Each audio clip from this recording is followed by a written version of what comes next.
So yun, good morning mga idol. Salamat sa Diyos sa isa na naman pong mabuting pagkakataon. So yun, syempre pagdala ko tong kotse na to, pupunta tayo sa ating tambayan. At yung tambayan natin nakita nyo naman last time doon sa posters. Yun yung lugar na hindi ko pinupuntahan noon pero ngayon halos twice a week, minsan 3 beses pa nandun ako sa lugar ngayon. Kaya samahan nyo ako mga idol at makapagkwentuhan kayo sa akin sandali habang tayo bumabiyahe. Ngayon mga idol, 3 months na yata akong tatrabaho as caregiver, at sa tingin ko maayos naman, salary wise mas maganda, yung trabaho mas madali kasi gamay mo na. Pero may isang bagay na bumabagbag sa kalooban ko mga idol. Alam niyo naman na tayo members ng MCGI sa church namin, at isa akong opisyales, isa akong officer. Hindi ko nagagampanan yung tungkulin ko bilang isang officer, kaya medyo ayun ang bumabagbag sa akin. Nalulungkot ako. Hindi pala porque maganda yung trabaho mo, maganda yung kinikita mo, pagka pala yung hindi mo nagagampanan yung tungkulin mo dun sa nagbigay sa'yo ng trabaho, dun sa nagbigay sa'yo ng kinikita mo, parang may guilt feeling ka. Siya yung nagbigay tapos hindi mo naman sinusunod yung utos niya. Kaya nalulungkot ako mga idol. Hindi natin alam kung ano mangyayari sa mga susunod na kabanata. Yeah!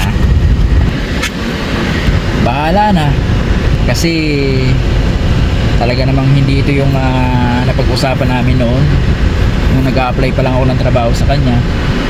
Dun sa nag-interview sa akin, hindi nasunod yung ilang bagay gaya nung sa day off ko. Teka lang, papark lang tayo. So yun, bibili lang tayo ng gamot na naman. Itong alaga ako.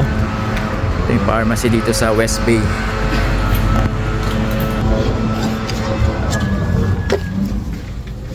Morning.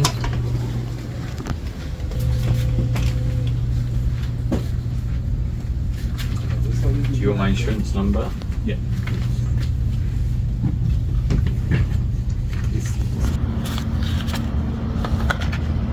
Can I have the receipt please? Mm-hmm. Thank you. Ayun, kulang pa yung dala natin pera.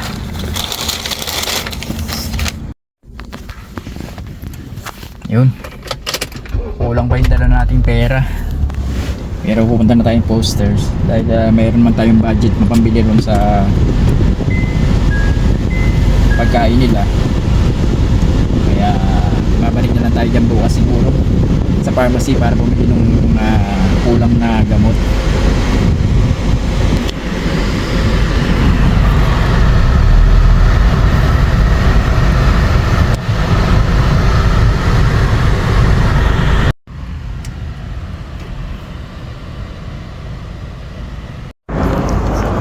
Oh yan, nandito na nga tayo sa tambayan ng mga tagahugas ng puwet.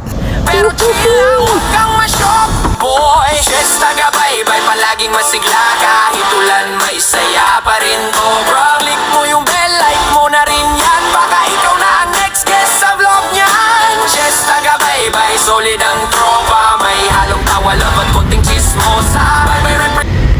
So yun, tuloy natin kwentuhan natin mga idol. Pauwi na tayo. Ayan. Tungkol nga dun sa trabaho, no?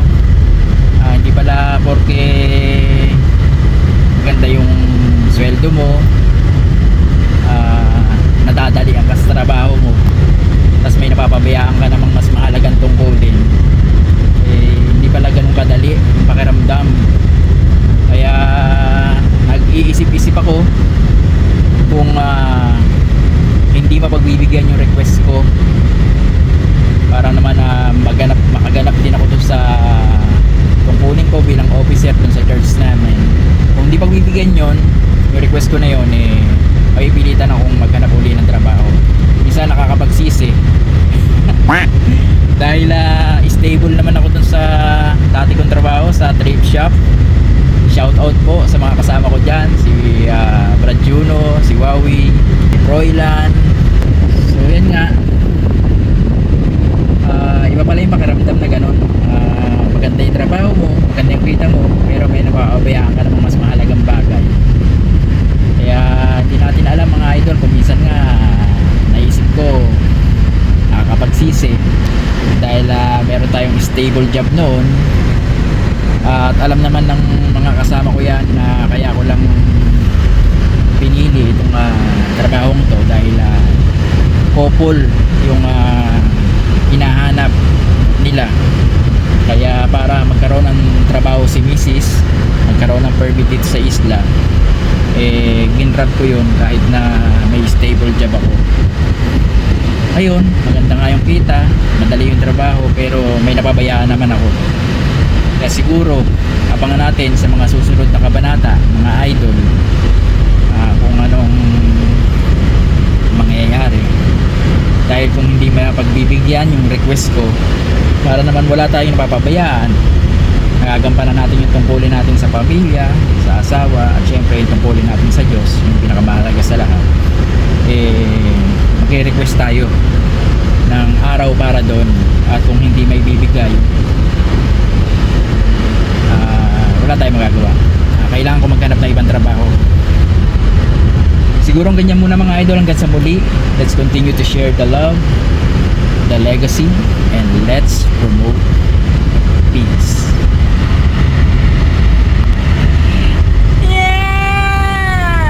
Boy, Fiesta gabay-bay, palaging masigla. Kahit ulan, may saya pa rin to, bro. Click mo yung bell, like mo na rin yan. Baka ikaw na ang next guest sa vlog niyan. Fiesta gabay-bay, solid ang tropa. May halong tawa, love at konting chismosa. Bye-bye represent, yeah, walang kopya.